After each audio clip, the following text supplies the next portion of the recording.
Alors, ça va être assez simple comme présentation. Désolé, je me représente aussi pour la vidéo. Du coup, Nicolas Blasco, je suis directeur du pôle Red Team et Pentest chez Devency Cybersecurity. Alors moi, mon boulot, c'est le pentest. Alors, soit des pentests logiciels, pentests informatisés classiques.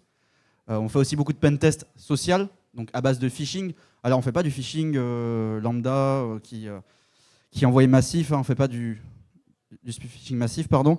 On fait du spear phishing, donc vraiment du phishing ciblé, avec lequel on va venir coupler aussi des coups de téléphone. On va pouvoir faire du smishing. Bref, quand on veut vous avoir en social, on y met le paquet.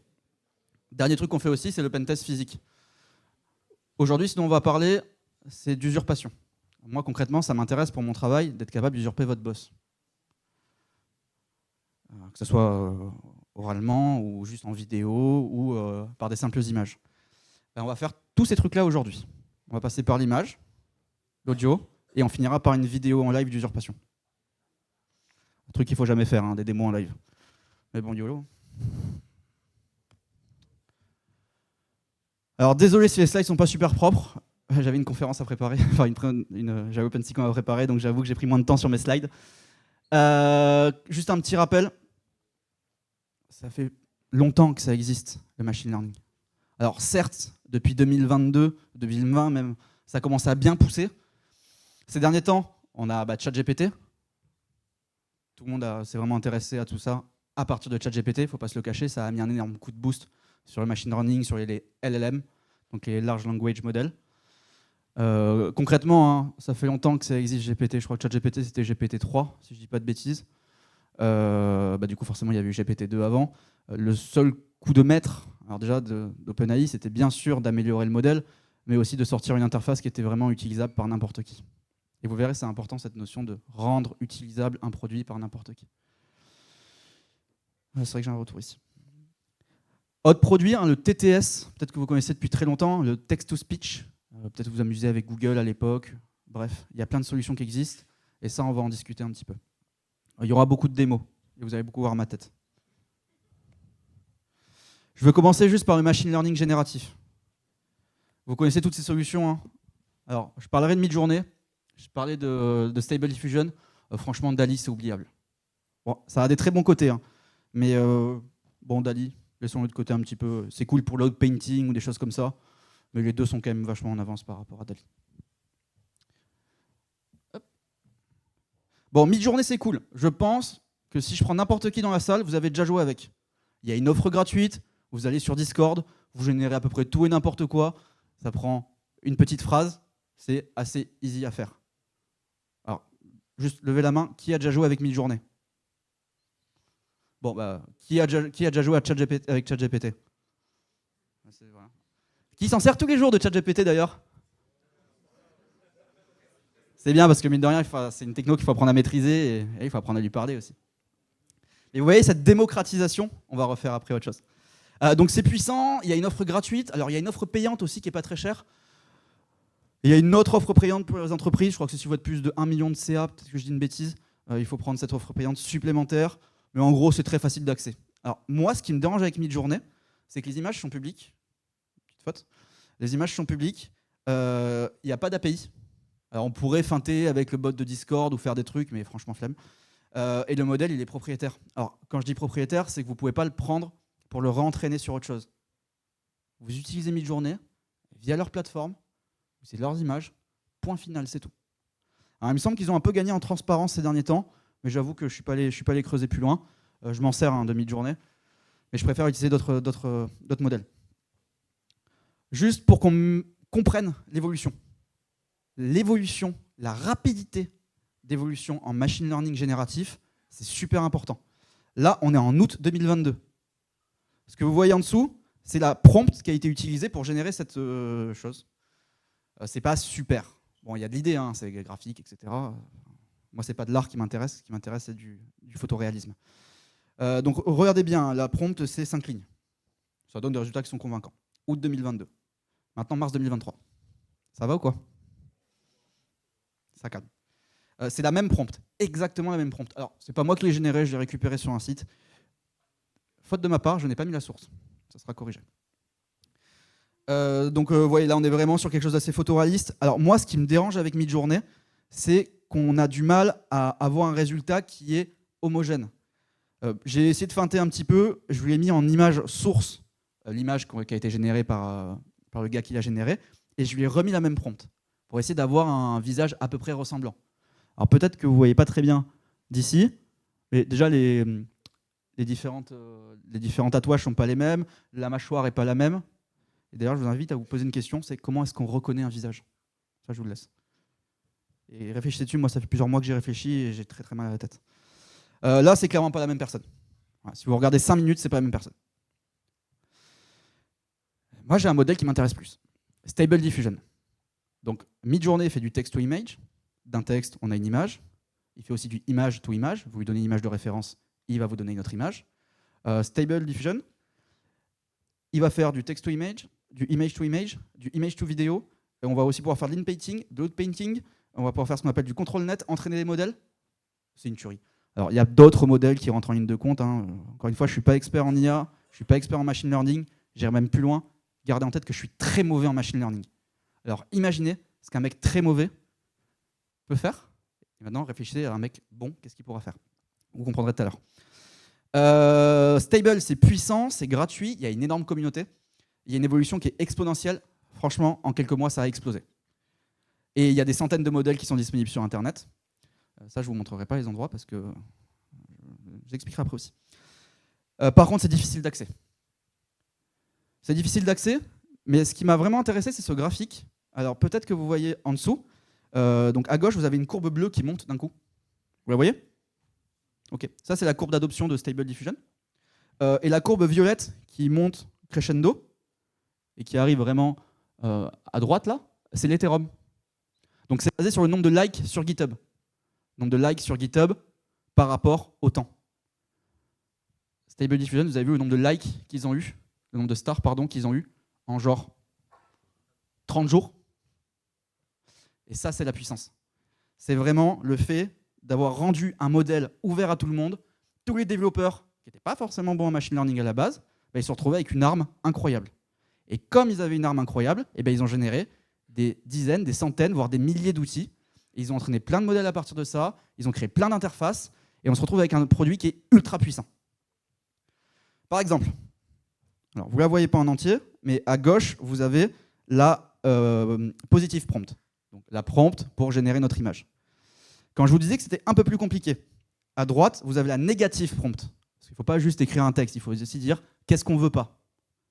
Et vous arrivez sur une image comme ça, qui est quand même vachement propre, hein, qui n'a rien à envier à Midjourney. C'est juste que pour arriver à ce résultat, ça va prendre plus de temps, plus de travail, il va falloir comprendre un peu mieux comment marche le modèle. Vous remarquerez en bas, il y a écrit modèle, realistic vision, basé sur Stable Diffusion. C'est ça qui est bien, c'est que comme le modèle on l'a, il y a des mecs qui ont entraîné le modèle sur d'autres images pour le rendre meilleur pour du photoréalisme, meilleur pour, j'en sais rien, de l'animé, parce qu'il y a plein de trucs d'animé, meilleur pour autre chose. C'est toujours les biais quand il y a ce genre de trucs. Peut-être que ceux qui ont fait du Stable Diffusion, ils voient exactement de quoi je parle. Mais on peut venir réentraîner le modèle pour rajouter des choses. Et ça, c'est trop bien. Pareil, franchement, c'est photoréaliste. C'est assez propre. Là, c'est un autre modèle qui s'appelle Dreamlike Photoreal. Et pareil, on voit qu'on a une énorme prompt et aussi une grande négative prompt. Donc, c'est pas accessible non plus. Moi, ça fait plusieurs mois que je travaille dessus et j'arrive à faire des prompts corrects. Bon, vous avez des sites pour vous donner des prompts et vous aider à avancer, mais ça reste quand même assez compliqué. Moi, ce qui m'intéresse sur Stable Diffusion de manière générale, c'est qu'il y a un truc qui s'appelle Dreambooth. Je ne suis pas sûr de comment on le dit. C'est basé sur des recherches de Google. J'ai rien compris aux recherches. Enfin, j'ai lu le paper, c'est pas mon domaine. Par contre, ce que je sais, c'est qu'il y a des mecs qui ont adapté Dreambooth à Stable Diffusion. Dreambooth, à quoi ça sert? Je pense que si vous regardez l'image, c'est assez clair. Vous lui donnez des images en entrée, il apprend le concept, ou il apprend le concept, on va dire, pour rester simple, et il est capable de reproduire ce concept dans divers environnements. Alors, il n'apprend pas du tout ce que c'est qu'un visage, c'est pas de la reconnaissance faciale, c'est pas des trucs comme ça. Juste, il apprend le concept par rapport à ce qu'on lui donne. Qu'est-ce que ça donne? Ça, par exemple. Alors, elles sont incroyables, ces photos, elles sont très jolies. J'ai fait exprès de mettre celle-là. Ça, par exemple, c'est un projet qu'on a avec Clément de génération, mais vous l'avez sûrement déjà vu, des mecs qui vous vendent à 5 ou 10 euros des photos de profil pour Instagram ou des trucs comme ça, basés sur votre image. Bah, c'est ce qu'ils font en fait. Stable Diffusion, je crois que c'est Lensa AI qui avait fait ça, si je ne dis pas de bêtises. Eux, c'est basé sur un autre modèle, mais l'idée, c'est juste qu'ils entraînent un modèle par rapport à votre visage. Ça prend 9 minutes à entraîner, et puis après, bah, c'est parti, quoi. Juste, posez-vous une question. Quand vous allez sur ce genre d'application, regardez bien les conditions générales. Parce que rappelez-vous que vous envoyez des photos à un mec qui va entraîner un modèle sur votre visage et qui pourra en faire ce qu'il veut. Ça va? Un truc qui est encore mieux sur Stable, c'est ce qu'on appelle les contrôles nets. Alors, les contrôles nets, on va pouvoir faire en sorte que le modèle comprenne l'environnement. Alors, pas comprenne, mais reproduise l'environnement de base. Donc, c'est pas du image to image. C'est que par rapport à la profondeur, il va comprendre que à côté, c'était une étagère, que c'était des humains en face. On est vraiment sur quelque chose de plus poussé. Là, par exemple, l'image de base, c'est celle-là. Bon, et à droite, il m'a généré ça. On n'est pas sur du photoréalisme encore. Mais je voulais juste poser Brad Pitt dans la conférence. C'est tout. À côté, je ne sais pas qui c'est. Là où ça m'intéresse encore plus, c'est que les contrôles nets, on va aussi pouvoir le faire sur le visage. Et pareil, ça, c'est des gars qui l'ont sorti de la communauté. C'est pas un mec qui va faire du pognon avec. Bon, si, il y a sûrement des gens qui vont faire de l'argent avec. Mais c'est livré sur Internet. Et ça, c'est génial. C'est la puissance de Stable Diffusion, c'est ça. Donc à gauche, j'ai une image qui est générée sur Midjourney. J'ai entraîné un modèle dessus. Alors sachez que ce modèle a été entraîné avec une seule photo. Je place ça comme ça. Pas 4 photos. J'ai réussi à le faire avec une seule photo. Je lui ai donné une image d'un monsieur qui sourit. Et à la fin, j'ai la personne qui sourit. On peut le faire avec tout, elle pleure, machin. On contrôle le visage. Donc on gagne en granularité et en maniabilité sur qu'est-ce qu'on veut faire vivre à notre personnage. Et ça, c'est trop bien. Ce qui est encore mieux, c'est quand on combine tout.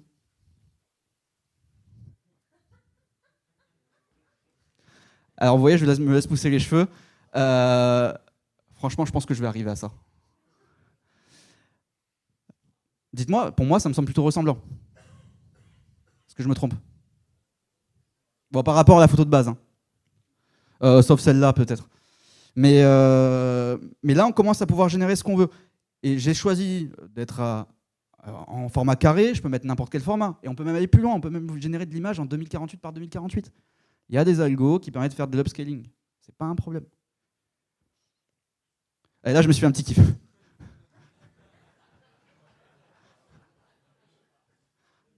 En vrai, ça marche bien.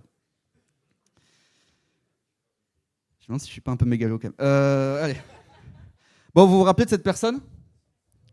Alors, juste pour vous montrer, en fait, c'est vrai que c'est un peu embêtant. Il faut avoir 4 photos d'une personne, vous l'avez vu tout à l'heure. C'est bien parce qu'il y a d'autres modèles de machine learning qui permettent de générer des vidéos à partir de visages. Je parle pas de face swap, je parle pas de tout ça. C'est un truc bête et méchant. Genre, c'est bête, mais ça. C'est pourri, hein? Mais ça me donne assez d'images pour entraîner le modèle. Alors, ça ne sera pas parfait. C'est toujours mieux d'avoir plusieurs situations, plusieurs positions. Mais ça, le fait d'avoir des variations, je vais pouvoir entraîner à partir d'une seule image mon modèle. Alors, j'ai un peu triché, j'avoue, sur le truc d'après. J'avais la flemme de reprendre cette vidéo et de la couper, bien qu'il y ait des scripts qui le font. J'ai repris juste les images que m'a envoyé Jérôme, à la conférence d'avant. Je lui ai donné un petit peu vie à cette dame. Voilà. Je vous mets au défi de me dire que ça, c'est une photo ou pas. Vraiment. On arrive sur du photoréalisme. Je crois qu'il y avait 4 ou 5 photos en entrée, je ne sais plus, Jérôme, combien tu m'en avais envoyé. Alors, donc celle-là, c'est celle de base, qui m'a servi à entraîner le modèle, en plus d'autres. Et ça, c'est de la génération derrière. Je vais juste demander une dame avec un bonnet qui ressemble à mon modèle. Bon, c'est plutôt propre.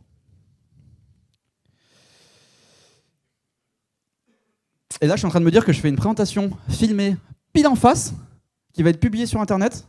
Et donc, en termes de nombre de photos de moi, on est nickel. Et en plus, il y a des photos juste derrière. Parfait. Bon, parlons audio. On a fait un peu d'images, etc.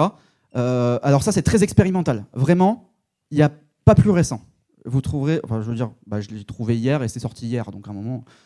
Le text-to-speech, donc passer du texte à la voix. C'est de plus en plus réaliste. Vous l'avez entendu avec Jérôme tout à l'heure, ça marche vraiment bien. Il y a des solutions qui sont open source, des solutions qui sont commerciales, ça existe depuis longtemps. Il y a du Coqui TTS, on a Tortoise TTS qui est vraiment très bon, et bien sûr on a le leader commercialement, c'est Eleven Lab. Ça c'est indéniable. Je vais en parler juste après. On a un souci avec le text-to-speech et le voice cloning de manière générale, c'est que ça marche bien, mais c'est en anglais. En français, c'est pas ouf. C'est pas fou. Donc ça avance de plus en plus, mais c'est pas fou en français. Petit exemple pour vous montrer ce que je dis. Alors on va voir si le son marche. Hello, this is a sample voice for the OpenSciComm 2023. Franchement, ça pète. Je le repasse, que vous entendez bien, parce qu'après on va voir de la Hello, this is a sample voice for the OpenSciComm 2023. L'accent, il est bon, il y a tout qui est Bonjour. bien, c'est ouf. Aujourd'hui, nous sommes ici pour manger pro de classe. Franchement, on s'ennuie. On s'ennuie de ouf. Hello, this is a sample voice for the OpenSciComm 2023. C'était maîtrisé. Après, il y a un autre truc qui s'appelle le speech-to-speech ou la modification de voix. Ça, vous connaissez tous, ceux qui ont un petit peu joué. Il y a des trucs comme voice mode. C'est super. Vous voulez avoir une voix d'alien, ça marche. Incroyable. Vous voulez avoir la voix d'Obama, ça marche aussi. C'est ouf. J'ai trouvé durant mes recherches, parce que ça fait quand même plusieurs mois que je recherche ces trucs-là, ça me matrixe un petit peu. J'ai trouvé des guides japonais.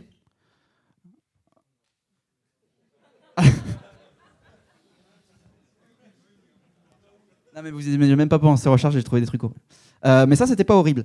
C'est des gars qui ont sorti donc, du voice modding pour copier des voix d'animés. Ça marche trop bien en japonais. Donc autant vous dire que moi, ça me servait à rien là. Mais il faut surveiller, parce que toute technologie peut être adaptée derrière. Il y a un gars qui a sorti à l'époque, j'étais super hypé, c'était il y a 2-3 ans, et il a sorti sur un sujet de thèse, il s'appelle Corentin J, son pseudo. Sur un sujet de thèse, il a sorti un système de voice cloning qui permettait de faire du TTS. Parce que c'est cool le TTS, hein. Générer une voix par rapport à du texte, c'est génial. Moi, ce que je veux, c'est faire du fake des gens. Donc, ce que je vais chercher, c'est faire du voice cloning. Donc, il a sorti son truc. C'est cool, ça marchait bien. Bah, du coup, il a créé une boîte. Resemble.ai. Ça marche très bien. Je ne l'ai pas testé en français. J'ai testé à l'époque le voice cloning. C'était propre en anglais, pareil en français, c'est pas ouf. Du coup, il y a un autre truc qui s'appelle Tortoise TTS. C'est une dinguerie. Vraiment, sans déconner, c'est un des meilleurs qui est. En anglais. Sauf que... What matters is... Hop, calme-toi, toi. Sauf qu'il y a un souci, en fait, c'est que ça marche bien en anglais. Bon, là, je vous montre ce que ça donne en anglais. Hier soir, j'ai... c'est pas flagrant non plus, mais j'ai copié la voix What de... matters is what you inherit from your nurturing, from your environment. Whether or not you're going, if you, I mean, I'm just from the standpoint of having been born with. Vous avez reconnu qui c'est déjà ou pas? C'est Freeman, ouais. Et du coup, j'ai essayé avec Tortoise TTS. Hi, I'm Morgan Freeman, and I'm happy to Voilà, participate in the OpenSciComm Donc- for free. Ah bah, je savais pas le payer. Hein. On sent le côté grave de la voix, il n'y a pas les intonations encore, c'est pas parfait, mais en vrai, bah, des fois, en live, le son est tellement pourri que bon, enfin, ça peut le faire. What matters is. Voilà. Il y a un mec qui a fait un truc, donc ça c'était vendredi dernier. Lui, il a dit, je vais entraîner un modèle pour faire en français, French Tortoise. Alors là, j'étais super hypé, je me suis dit trop bien, j'ai l'OpenSciComm la semaine prochaine, ça va sortir au dernier moment, c'est incroyable. Il a fait son V1, qui n'était pas super convaincant, mais c'est normal, il faut du temps d'entraînement, beaucoup de voix, etc. Donc aucun problème, et j'attends juste qu'il le sorte. Si tu m'entends, s'il te plaît, sors-le. Il a fait le V2, qui marchait bien, mais qui avait des problèmes, enfin qui marchait bien, qui fonctionnait, mais qui avait des problèmes sur le voice cloning. Ça ne marchait pas. Donc on avait une voix française convaincante, mais impossible de cloner des voix. Et donc du coup, vendredi, il a mis un petit post en disant « Le V2.5 va arriver dans les prochains jours ». C'est pas arrivé encore. Enfin, peut-être que c'est arrivé. Donc, ça va arriver. Le gars, il fait ça sur son temps libre. Merci beaucoup. Il y en a d'autres algos, d'autres modèles. Vous avez entendu parler de Vali, et tous les médias qui sont arrivés qui ont dit cette voix de Microsoft, cette technologie de Microsoft clone votre voix en 3 secondes. Alors, c'est vrai, en anglais. Sauf que je dis une bêtise. Vali va être multilingual. ça marche bien en chinois, m'en fous. Marche bien en anglais, m'en fous. Et une autre langue, je sais plus. Dans tous les cas, la seule implémentation qu'il y a de Vali, proche de Vali, il y en a une qui existe, mais pareil, ça marche bien en anglais. Il y en a une qui s'appelle Bark. Bark, tout ce que je vous dis, ça a 2 semaines maximum. Hein. Bark, c'est il y a 2 semaines, peut-être un peu plus. Bark, donc ça a été fait par Suno.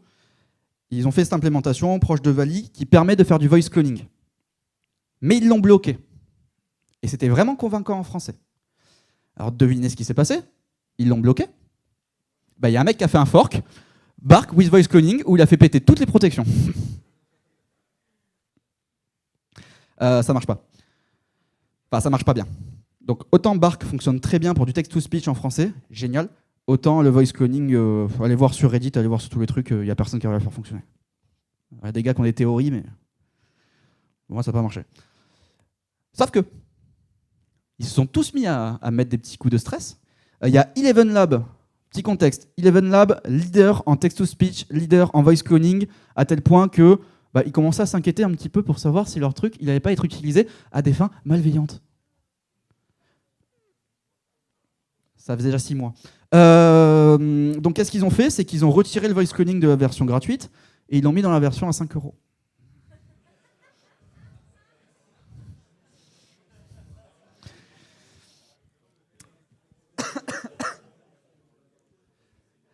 Bon alors, Eleven Lab, ils font ce post le 24 avril. Lisez-le bien et imaginez ma tête. J'ai rien à vous présenter sur le text-to-speech et le voice cloning. Et je vois quoi? Le multilingue va arriver cette semaine.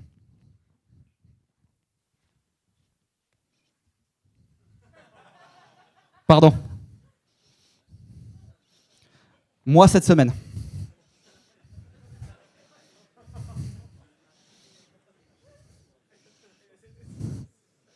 J'avais vraiment cette tête toute la semaine. Bon, qu'est-ce qui s'est passé hier soir? 23h30, 23h06, pardon, j'ai même mis l'heure, vous voyez pas. 23h06, hier, je me dis, bon, vas-y, on va quand même mettre une petite pièce, voir si ça n'a pas amélioré. Mon Dieu, j'arrive sur la page d'accueil et je vois quoi? Plusieurs langues. Alors là, ça a été très rapide. J'ai sorti ma carte bleue. D'ailleurs, Léo, j'ai utilisé la carte pro. Je crois, je me souviens plus, c'était 23h. Donc là, j'ai sorti ma carte bleue. Qu'est-ce que j'ai fait? J'ai pris une vidéo d'Alex. Alors, c'est pas parfait. Hein. Co-fondateur de Devensys Cyber Security, une société montpelliéraine. J'ai fondé la société il y a environ 10 ans et je suis dans le milieu de la cyber. 2013 pour ceux qui se souviennent du caout. Donc il y a cette petite voix. Alors, encore une fois, c'est pas parfait. Hein. Bonjour, je m'appelle Alexandre Marguerite et j'ai décidé d'acheter une nouvelle carte graphique pour l'équipe. Je vous souhaite un bon Open SciComm. Bonjour, alors, vous me connaissez tous. Et je confirme qu'il le mérite. Franchement, tu pourrais lâcher plus. Fais pas ton crevard. Si même Macron il l'a dit, franchement, je vais sortir de la conférence. Ça m'a coûté 22 €. Hein. Une 3,90, je crois que c'est 800 balles. Si j'en ai 2, c'est rentable de ouf. Ouais, le modèle, là, enfin le prix de l'abonnement, c'est 22 €. Et je sais plus ce que j'ai mis ensuite parce que c'était un peu tard. Au fait, juste Donc, un petit rappel le temps que j'y suis. Vous avez pensé à déclarer vos impôts? Oups. J'espère que j'ai pas gâché votre journée.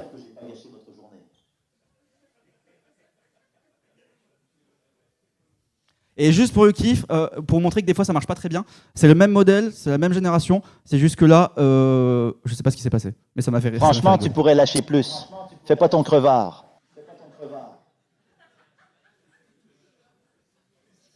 Alors c'est marrant, mais à minuit et demi, c'est pas marrant ça. Vous essayez d'avoir une voix qui marche. Donc vous voyez sur... Bon, vous avez reconnu Macron, hein, c'est bon. Okay. Parce que je l'ai envoyé à je sais plus qui de l'équipe, ils m'ont dit c'est qui. Bon. Co-fondateur de Devensys Bonjour, vous me Cyber connaissez Security. tous. Bonjour, je m'appelle Alexandre Marguerite. Franchement, tu pourrais lâcher. Voilà, ça c'est ma tête ce matin. Normal, j'ai passé la nuit à écouter Macron et Alex. Bon, c'est marrant, on a fait du son. Maintenant, on va parler de vidéo. Alors, ça, c'est Pas forcément, je suis pas le plus expert là-dedans, donc attention. C'est moi qui fais cette distinction. J'aimerais juste qu'on distingue deepfake et face swap. Face swap, vous en avez tous utilisé déjà au moins une fois. C'est le truc où vous arrivez, vous prenez Snapchat, super, j'ai la tête de mon chien. Bon. Vous avez bien vu que c'est pas super... Enfin, c'est pas ouf. Je dis attention parce qu'il y a un mec qui a sorti un programme qui s'appelle Face Swap, parce qu'il y a deux concurrents, il y a deepfake et Face Swap. Lui, ça se rapproche un peu plus du deepfake parce qu'il y a vraiment de l'entraînement. J'aimerais que quand on parle de Face Swap, juste là on dise le Face Swap, pour que vous compreniez un peu là où je veux en venir, ça demande une puissance de calcul limitée. Il n'y a pas besoin d'entraînement trop abusif. Et surtout, une image peut suffire. Hein, vous avez vu, vous prenez en photo, ça swipe. Ça va assez vite. Par contre, c'est pas super convaincant. Après, pour faire des visios tous les jours, des fois, le débit est tellement pourri que... Bon, ça peut passer sur Teams. Mais c'est pas génial. L'avantage, c'est que c'est facile. Et ça, c'est cool. Moi, ce qui m'intéresse un petit peu plus, c'est le deepfake. Le deepfake, c'est vachement dur d'entraîner un modèle. Alors, quand je dis vachement dur, il y a des ressources sur Internet, il y a pas mal de choses, mais déjà, vous allez avoir besoin d'une 390, ou alors d'une A6000, ou d'une A100. Ça peut coûter assez cher. Ça nécessite entre 5000 et 25 000 photos. Il y en a pour minimum 24 heures d'entraînement. Minimum. Hein. En dessous de 24 heures, on ne parle pas, en fait. C'est naze. Donc, pour que votre modèle soit un petit peu convaincant et puisse modifier un visage en vidéo, c'est vrai que je n'ai même pas expliqué c'était que le deepfake. Il faudra 24 heures d'entraînement sur votre modèle. Plus 25 000 photos. C'est un peu plus chiant. Il y a un outil qui s'appelle Deepface Lab pour créer des deepfakes. C'est le plus utilisé. Alors, c'est le plus utilisé pourquoi? Dès qu'il y a une techno, qu'est-ce qu'ils en font les gens? C'est malheureux. C'est malheureux. Je suis personne pour juger, donc voilà. Mais sachez que c'est beaucoup utilisé pour du porno. Et ça a beaucoup été utilisé pour ça. Et ça continue à être beaucoup utilisé pour ça. Moi, pour me documenter là-dessus...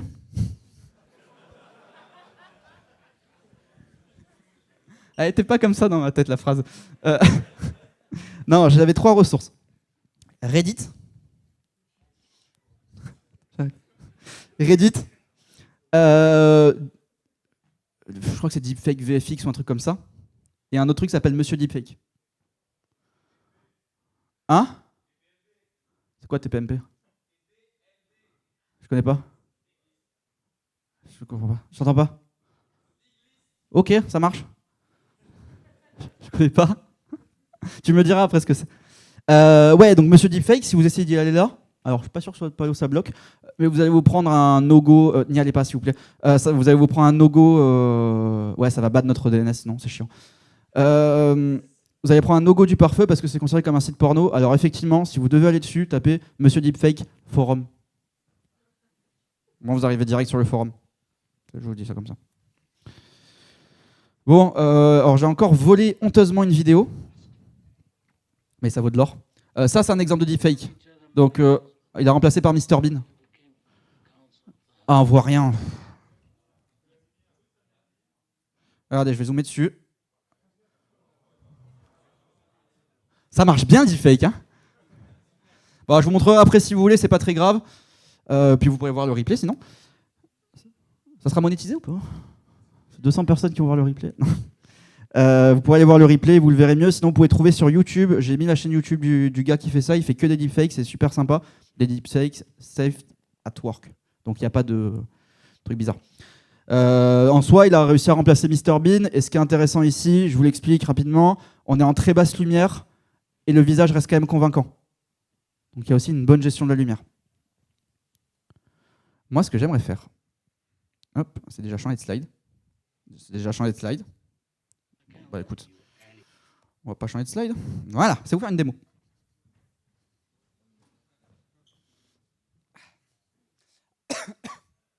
Alors attention, j'ai pas entraîné le modèle. J'utilise un outil qui s'appelle Deepfake Live. Je vois pas le retour si ça marche. Normalement, c'est le moment où on va me dire on a fait crasher le PC, ça ne marche pas. Voilà. Ouais, ça c'est ma tête en Stallone. Et ce qui est intéressant ici, il y a peut-être une petite latence, je suis pas sûr, je vois rien, j'ai enlevé mes lunettes. Je vois plus que des ombres pour moi. C'est que c'est du live. Et même si je souris, bon, Stallone il est souvent... mais ça marche plutôt bien. Alors je vais remettre mes lunettes pour voir. Ok. Si quelqu'un monte sur scène, il aura. Je vous invite pas à le faire, attention. Il aura aussi la tête de Stallone. Peut-être qu'on pourra le laisser allumer. Là, c'est une 380 qui fait tourner le Schmilblick. On est sur du 1080p, plutôt propre. Et franchement, c'est convaincant quand même. Tu peux changer pour voir? Parce qu'en vrai, on a tous rêvé d'être cette personne.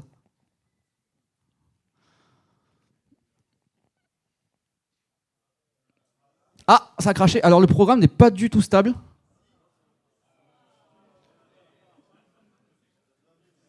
C'est vrai que ça me va mieux ça comme tête. Alors, moi j'ai aucun mérite, hein. J'ai vraiment rien fait. J'ai juste téléchargé le programme et il faut savoir pire que ça, j'ai volé le PC à Cameron. Donc non, effectivement, juste j'ai pas pu le faire, j'ai pas eu le temps. Je vous promets pour une prochaine. J'avais pas les ressources graphiques aussi disponibles, mais j'ai ce qu'il faut pour entraîner un modèle, les connaissances aussi.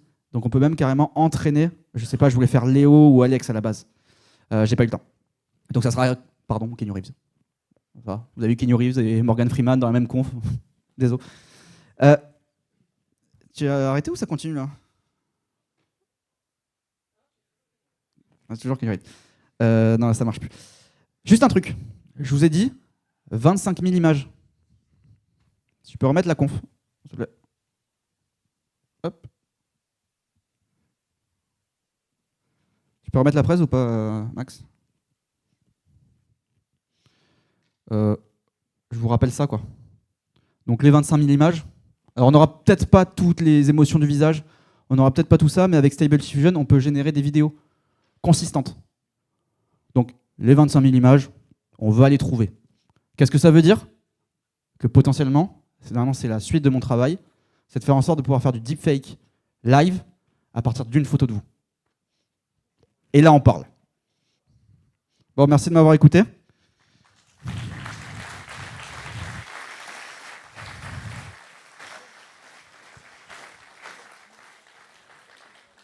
Alors, je veux juste voir si mes gars m'ont lâché ou pas. Est-ce que vous avez des questions? Rien de comme il court.